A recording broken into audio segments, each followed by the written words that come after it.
Un peu d'air pur en altitude pour commencer cette semaine, reportage à Vars avec ceux qui dament les pistes toute la nuit.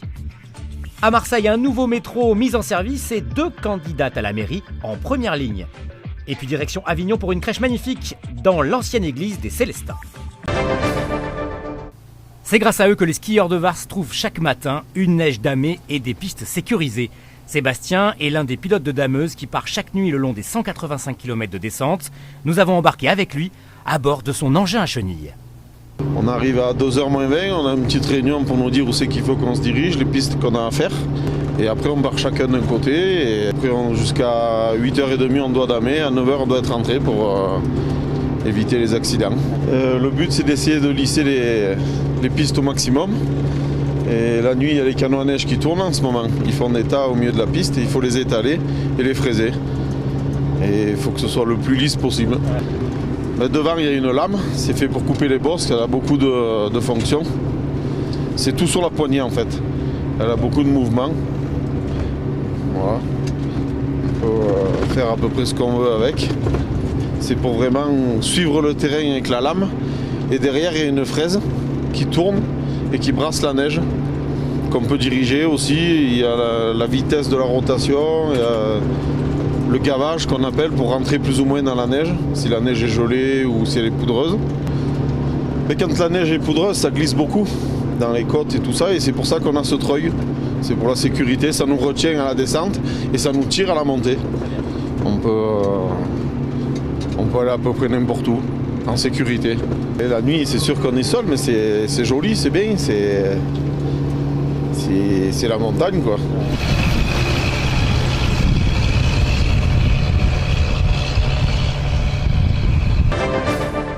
J'espère que vous allez mettre le nom de capitaine Gèze, voilà, et pas laisser Gèze tout seul.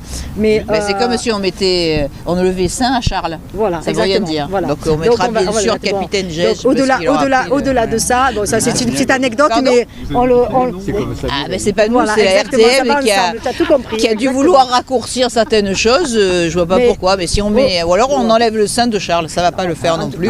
Donc on va, la RTM, je leur ai demandé qu'ils remettent effectivement capitaine Gèze, parce que c'est un capitaine Gèze. Il n'y a pas de raison de le déclasser. À 3 mois du premier tour des élections municipales, la campagne se faufile un peu partout à Marseille, y compris ce lundi après-midi, pour la mise en service du nouveau terminus de la ligne 2 dans le 15e arrondissement. Martine Vassal, présidente de la métropole, Samia Ghali, sénatrice et élue du secteur, 2 candidates côte à côte pour une conférence de presse un peu improvisée. Je suis contente de pouvoir aujourd'hui être là et permettre aux usagers de l'utiliser parce que c'est vrai que ils l'attendaient avec impatience, tant mieux, c'est fait. Et moi, si tu permets, Samia, je pense qu'il faut remercier à la fois l'entreprise et les services de la métropole qui, avec une très forte pression que nous leur avons mis depuis 12 mois, pour pouvoir ouvrir cette station. Après, comme je ne suis pas encore le maire de Marseille, je ne suis pas allée les chercher, mais ça c'est le rôle de Marseille, de maire de Marseille à le faire. Bientôt. C'est le rôle du président de la métropole. Et aussi du maire. Voilà, allez. Église des Célestins, place des Corsins. C'est ici qu'un centenier gardois venu de Comps a élu domicile. Pour la 2e année, il met en scène ses pièces dans un décor de 50 mètres carrés. Cette année, j'ai eu envie de la faire où on tourne autour. Quand j'ai revisité les lieux cet automne, je me suis dit qu'il faut qu'on joue avec l'espace du coup. J'ai fait une crèche qui est d'un côté et de l'autre, qui communique en fait. Et du coup, au fil de votre visite, les gens peuvent découvrir différentes scènes de la vie provençale d'autrefois. Pour l'installation, il a fallu 3 semaines. Après, c'est toute l'année. Je travaille dessus, j'ai réfléchi aux nouvelles scènes. Il y a à peu près 300 santons jusqu'à 1000. Au total, il y a 1000 pièces entre les décors et les santons. Des décors et santons qu'il fabrique lui-même, à la main.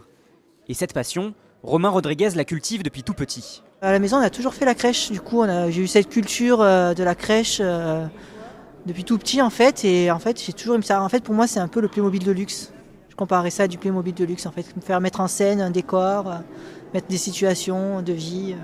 Je pense qu'elle fait partie des plus belles crèches de Provence. Du coup, c'est unique. Et puis chaque année, je fais quelque chose de différent. Donc cette année, c'est comme ça. L'année prochaine, il y aura autre chose.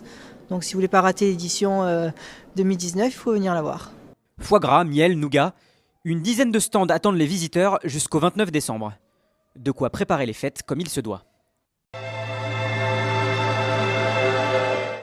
Des nuages au-dessus de la Provence toute la journée de ce mardi avec du vent d'est soufflant jusqu'à 70 km/h en rafale le long des côtes provençales.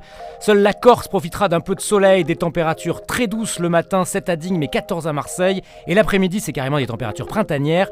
19 à Marseille, 17 à Arles, 18 à Avignon, jusqu'à 21 à Ajaccio. Nous fêterons les Gaëls.